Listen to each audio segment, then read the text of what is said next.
Hi hello welcome back to our channel. ഒരിക്കലും പെട്ടെന്നൊന്നും ഒരു റിലേഷൻഷിപ്പ് പൊളിഞ്ഞു പോവുകയോ നഷ്ടപ്പെട്ടു പോവുകയോ ബ്രേക്കപ്പ് ആയി പോവുകയോ ഒന്നുമില്ല. പക്ഷേ നമ്മുടെ റിലേഷൻഷിപ്പിൽ ആദ്യമേ കണ്ടുവരുന്ന ചെറിയ ചെറിയ മാറ്റങ്ങളെ നമ്മൾ അവഗണിക്കുകയാണെങ്കിൽ മേ ബി അത് ഒരു റിലേഷൻഷിപ്പിന്റെ തകർച്ചയിലേക്ക് ലീഡ് ചെയ്തേക്കാം. സോ ഇന്നത്തെ വീഡിയോയിലൂടെ നമ്മൾ ഡിസ്കസ് ചെയ്യാനായിട്ട് പോകുന്നത് 5 ലക്ഷണങ്ങളാണ്. ഈ ലക്ഷണങ്ങൾ സൂചിപ്പിക്കുന്നത് നിങ്ങളുടെ റിലേഷൻഷിപ്പ് ഇപ്പോൾ അപകടമായ ഒരു സ്റ്റേജിലൂടെയാണ് കടന്നു പോയിക്കൊണ്ടിരിക്കുന്നത് എന്നാണ്. സോ നമുക്ക് സ്റ്റാർട്ട് ചെയ്യാം. ഇതിൽ മെയിനായിട്ട് നമ്മൾ എടുത്തു പറയേണ്ട ആദ്യത്തെ പോയിന്റ് എന്ന് പറയുന്നത് നമുക്കിടയിലുള്ള, അതായത് ഒരു റിലേഷൻഷിപ്പിൽ ഹസ്ബൻഡിൻ്റെയും വൈഫിൻ്റെയും ഇടയിലുള്ള കമ്മ്യൂണിക്കേഷൻ നഷ്ടപ്പെട്ടു പോകുന്നതാണ്. നോർമലി നമ്മൾ കമ്മ്യൂണിക്കേഷൻ നഷ്ടപ്പെടുക എന്ന് പറഞ്ഞു കഴിഞ്ഞാൽ രണ്ടുപേരും ഊമകളെ പോലെ ബിഹേവ് ചെയ്യുക അങ്ങനെയൊന്നും അല്ല കേട്ടോ. അതായത് ഇവർ സംസാരിക്കുന്നുണ്ടായിരിക്കും ആവശ്യങ്ങൾക്ക് വേണ്ടി മാത്രം. ഇപ്പോൾ ഫോർ എക്സാമ്പിൾ പറയുകയാണെന്നുണ്ടെങ്കിൽ ഇപ്പോൾ നമ്മളുടെ വൈഫ് എന്ന് പറയുന്ന ആള് ഒരു ഹൗസ് വൈഫും അതുപോലെ ഈ ഒരു ഹസ്ബൻഡാണ് വീട്ടിലെ കാര്യങ്ങളൊക്കെ ഫൈനാൻഷ്യൽ കാര്യങ്ങളൊക്കെ മാനേജ് ചെയ്യുന്ന ആളാണെന്ന് വിചാരിക്കാം. നോർമലി നമ്മുടെ ഒരു സൊസൈറ്റിയിൽ അങ്ങനെയാണല്ലോ. അല്ലാണ്ട് ഉണ്ട്, രണ്ടുപേരും വർക്ക് ചെയ്യുന്നവരുണ്ട്, അതുപോലെ വൈഫ് മാത്രം വർക്ക് ചെയ്യുന്നവരുണ്ട്, അങ്ങനെയുണ്ട്. സോ നമുക്ക് ഈ ഒരു എക്സാമ്പിൾ എടുത്ത് പറയാം. അപ്പോൾ ഇങ്ങനത്തെ ഒരു സിറ്റുവേഷനിൽ നമുക്ക് ഫൈനാൻഷ്യൽ കാര്യങ്ങൾ മാനേജ് ചെയ്യുന്നത് ഹസ്ബൻഡാണ്. സോ നമുക്ക് ഫൈനാൻഷ്യലി എന്തെങ്കിലും ആവശ്യങ്ങൾ വരുമ്പോൾ അല്ലെങ്കിൽ നമ്മളുടെ മക്കളുടെ കാര്യത്തിൽ എന്തെങ്കിലും ഫീസ് കാര്യങ്ങളായിട്ടൊക്കെ വരുന്ന സമയത്ത് നമ്മൾ ഹസ്ബൻഡിനോട് അത് കമ്മ്യൂണിക്കേറ്റ് ചെയ്തേ പറ്റുള്ളൂ. അപ്പോൾ അങ്ങനത്തെ സിറ്റുവേഷൻസിലൊക്കെ ഈ വൈഫ് അങ്ങനത്തെ കാര്യങ്ങൾ മാത്രം, അതായത് വീട്ടിലെ ഫൈനാൻഷ്യൽ കാര്യങ്ങൾ അല്ലെങ്കിൽ വീട്ടിൽ വേറെ എന്തെങ്കിലുമൊക്കെ ഹസ്ബൻഡിൻ്റെ സപ്പോർട്ട് വേണ്ട കാര്യങ്ങൾ മാത്രം വൈഫ് ഹസ്ബൻഡിനോട് കമ്മ്യൂണിക്കേറ്റ് ചെയ്യാം. അതേപോലെ ഇപ്പം വീട്ടിൽ ഹസ്ബൻഡ് മിക്ക സമയത്തും ജോബിന് പോകുന്നത് കൊണ്ട് തന്നെ വീട്ടിലെ കാര്യങ്ങൾ മാനേജ് ചെയ്യുന്നത് വൈഫായിരിക്കും. അപ്പോൾ വീട്ടിലത്തെ എന്തെങ്കിലും കാര്യങ്ങൾ, ഇപ്പോൾ കറണ്ട് ബിൽ അങ്ങനത്തെ കാര്യങ്ങളൊക്കെ, അല്ലെങ്കിൽ ഡീറ്റെയിൽസ്, അല്ലെങ്കിൽ മക്കളുടെ കാര്യങ്ങൾ, അങ്ങനത്തെ വരുന്ന കാര്യങ്ങളൊക്കെ ഹസ്ബൻഡ് വൈഫിനോട് കമ്മ്യൂണിക്കേറ്റ് ചെയ്യുക. ഇങ്ങനെ നോർമൽ ആയിട്ടുള്ള കമ്മ്യൂണിക്കേഷൻസ് മാത്രമാണ് നിങ്ങളുടെ റിലേഷൻഷിപ്പിൽ നടക്കുന്നതെന്ന് വിചാരിക്കാം. പിന്നെ നമ്മളുടെ ഒരു റിലേഷൻഷിപ്പിന്റെ സ്ട്രെങ്ത് എന്ന് പറയുന്നത് തന്നെ എന്താണ്? പരസ്പരം ഭാര്യയും ഭർത്താവും തമ്മിൽ ഈ ഒരു ഇമോഷണൽ ആയിട്ടുള്ള കമ്മ്യൂണിക്കേഷൻസ്, അതായത് രണ്ടുപേരുടെയും ഇമോഷണൽ സൈഡ് എക്സ്പ്രസ് ചെയ്യുക, അല്ലെങ്കിൽ അവരുടെ പ്രശ്നങ്ങൾ തുറന്ന് സംസാരിക്കുക, അവർക്ക് എന്തെങ്കിലും ബുദ്ധിമുട്ടുകൾ ഉണ്ടെങ്കിൽ അത് തുറന്ന് സംസാരിക്കുക എന്നുള്ളതൊക്കെയാണ്.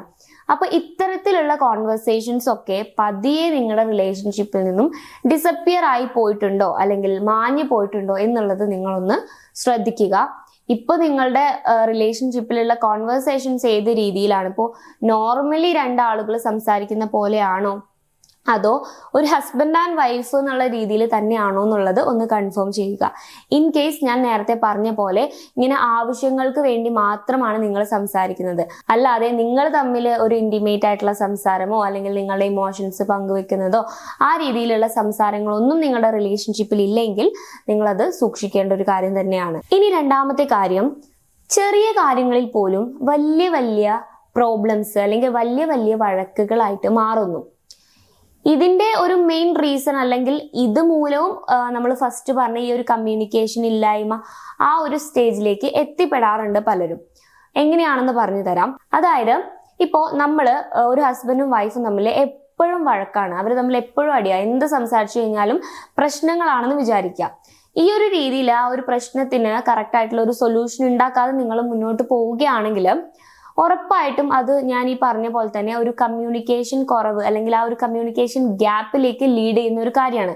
കാരണം ഈ ഹസ്ബൻഡ് വിചാരിക്കും അവളോട് സംസാരിക്കാൻ പോകണ്ട, പോയി കഴിഞ്ഞാൽ അടിയാവും, അതുകൊണ്ട് മിണ്ടാണ്ടിരിക്കാം എന്നുള്ള രീതിയിൽ ഹസ്ബൻഡ് മിണ്ടാണ്ടിരിക്കും. അതേപോലെ വൈഫ് വിചാരിക്കും ആളോട് സംസാരിച്ചിട്ട് കാര്യമില്ല, നമ്മൾ പറയും തോറും അത് അടിയാവാണ്, സോ മിണ്ടാണ്ടിരുന്നാൽ അത്രയും സമാധാനമായല്ലോ എന്ന് വിചാരിച്ചിട്ട് അങ്ങനെ റിലേഷൻഷിപ്പിൽ സൈലന്റ് ആയി പോകുന്നത് കൊണ്ടും ഈ ഒരു നമ്മളുടെ ഇടയിൽ ആ ഒരു കമ്മ്യൂണിക്കേഷൻ ഗ്യാപ്പ് വരാറുണ്ട്.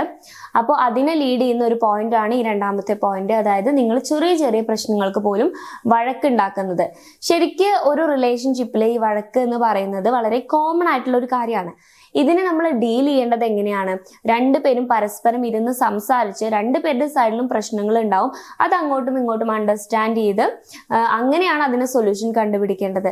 അല്ലാതെ നിങ്ങൾ ഒരു പ്രശ്നം ഉണ്ടാകുമ്പോൾ തന്നെ രണ്ടുപേരും മിണ്ടാണ്ടിരിക്കുക അല്ലെങ്കിൽ പിന്നീട് ആ പ്രശ്നത്തെക്കുറിച്ച് സംസാരിക്കാതിരിക്കുക, ഈ രീതിയിലൊക്കെ ഡീൽ ചെയ്യുന്നത് ആ ഒരു റിലേഷൻഷിപ്പിന് തന്നെ വളരെയധികം ആപത്തുള്ള ഒരു കാര്യമാണ്. ഇനി മൂന്നാമത്തെ കാര്യം, ഒരു റിലേഷൻഷിപ്പിൽ ഇമോഷണൽ ഡിസ്റ്റൻസ് വർദ്ധിക്കുക എന്നുള്ളതാണ്. ഈ ഇമോഷണൽ ഡിസ്റ്റൻസ് എന്ന് പറഞ്ഞു കഴിഞ്ഞാൽ എന്താണ്? ഞാൻ സിമ്പിൾ ആയിട്ട് പറഞ്ഞുതരാം. നിങ്ങൾ മാരീഡ് ആയിട്ടുള്ള ഒരു പേഴ്സൺ ആണ്, അല്ലെങ്കിൽ നിങ്ങൾ ഒരു റിലേഷൻഷിപ്പിലുള്ള ഒരാളാണ്, പക്ഷെ നിങ്ങൾക്ക് സ്റ്റിൽ ഫീൽ ചെയ്യുന്നു ഞാൻ ഒറ്റയ്ക്കാണ്.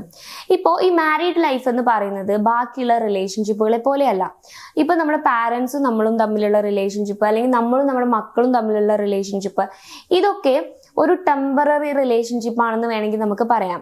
നമുക്ക് എല്ലാ കാലത്തേക്കും നമുക്ക് ഒരിക്കലും ഒറ്റപ്പെട്ടു എന്ന ഫീല് തോന്നാതിരിക്കാൻ വേണ്ടിയിട്ട് ഉണ്ടാവേണ്ട ഒരു റിലേഷൻഷിപ്പാണ് നമ്മുടെ പാർട്ട്ണറുമായിട്ടുള്ള, അതായത് നമ്മുടെ ഒരു മാരീഡ് ലൈഫിൽ വരുന്ന ഹസ്ബൻഡ് ആൻഡ് വൈഫിനിടയിലുള്ള റിലേഷൻഷിപ്പ് എന്ന് പറയുന്നത്.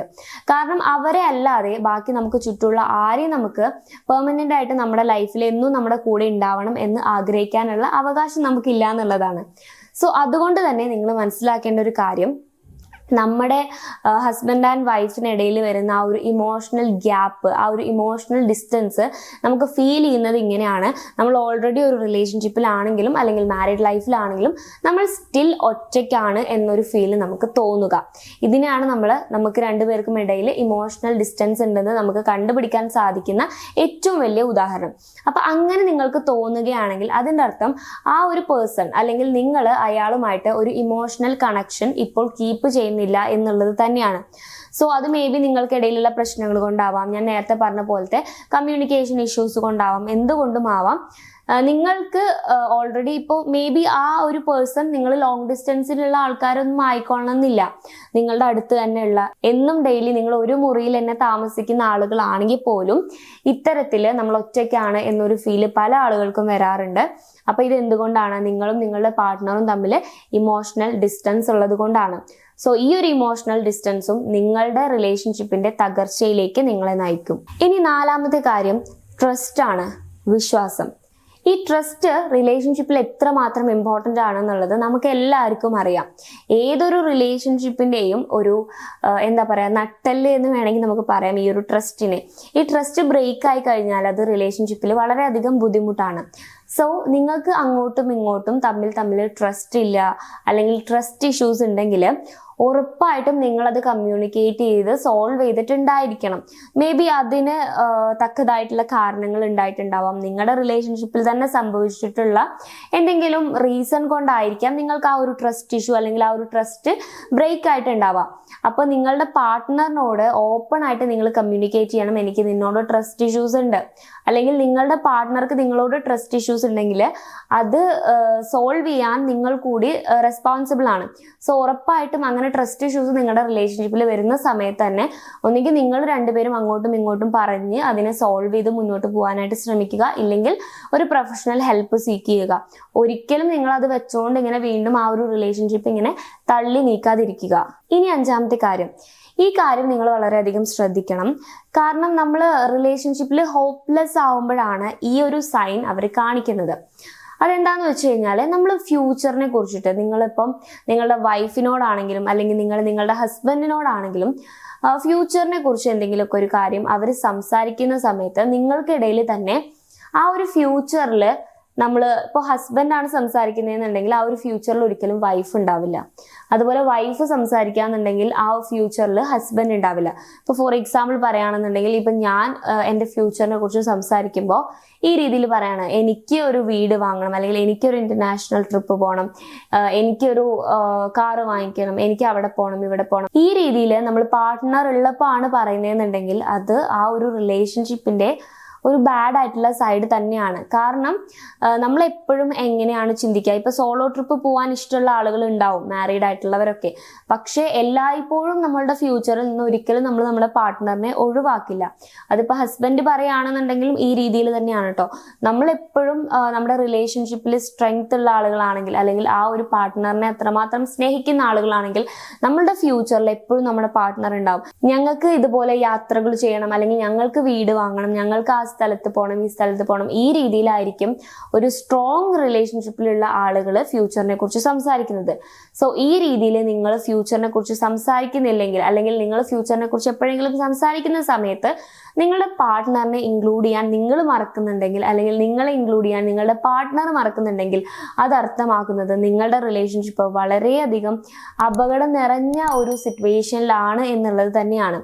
സോ ഞാൻ ഈ പറഞ്ഞ 5 സിറ്റുവേഷൻസും നിങ്ങളുടെ ലൈഫിലൂടെ നിങ്ങൾ ഫേസ് ചെയ്തുകൊണ്ടിരിക്കുകയാണ്, അല്ലെങ്കിൽ ഈ ഒരു സിറ്റുവേഷനിലാണ് നിങ്ങൾ എന്നുണ്ടെങ്കിൽ ഉറപ്പായിട്ടും നിങ്ങൾ ഇതിനെക്കുറിച്ച് നിങ്ങളുടെ പാർട്ട്ണറായിട്ട് ഡിസ്കസ് ചെയ്തിട്ടുണ്ടായിരിക്കണം. ഇതൊരു കോമൺ ആയിട്ടുള്ള കാര്യമാണ്, അല്ലെങ്കിൽ നാളെ ശരിയാവും, മറ്റന്നാൾ ശരിയാവും എന്ന് പറഞ്ഞ് നിങ്ങൾ ഒരിക്കലും വിട്ട് കളയരുത്. ഇനിയിപ്പോൾ നിങ്ങൾ തമ്മിൽ സംസാരിച്ചിട്ട് അത് ശരിയാവില്ല എന്നുണ്ടെങ്കിൽ ഒരു പ്രൊഫഷണൽ ഹെൽപ്പ് സീക്ക് ചെയ്യാനും നിങ്ങൾ ഒട്ടും മടി കാണിക്കരുത്. നിങ്ങൾക്ക് ഈ ഒരു റിലേഷൻഷിപ്പ് വേണമെന്നുണ്ടെങ്കിൽ നിങ്ങൾ ഉറപ്പായിട്ടും ഇതിനെ സേവ് ചെയ്യാൻ വേണ്ടിയിട്ട് ശ്രമിക്കണം.